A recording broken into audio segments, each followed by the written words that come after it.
ইয়াল্লা এই লোক আমার দোকানে মাল ফালাই কে? আরে ভাই এগুলো ফালান কে কিছে? ইয়াল্লা দেহ তো মনে হইতেছে ম্যাজিস্ট্রেট মনে হয়। ইয়াল্লা আমার মালা তো মনে হয় ডেট নাই, জরিমানাই হরা নাহি। ও স্যার, ও sir, sir sir sir sir, ও স্যার বুঝেন স্যার, বুঝেন বুঝেন স্যার, বুঝেন স্যার।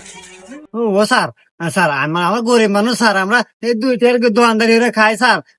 কিছু লেন না স্যার, ই করি স্যার, চা খান আপনি চা? বুঝছি স্যার, আমার কাছে 5,000 টাকা আছে, আপনাকে দিতেছি, তাও জরিমানা লেন না স্যার। কি রে তুই হিনে তুই খুঁজতেছিস, আমি ঘেমে গেলাম। হট আয়। ইয়াল্লা এ ভাই আপনি এখন কেউ কেডো? রুকো যারা। আরে ভাই কইন না, আমার ছোট ভাই মাথায় সমস্যা, পাগল ছিল, মানে পাগলা কাটতে ছিয়াছিলাম, হুন থেকে ছুটে পলাইছে।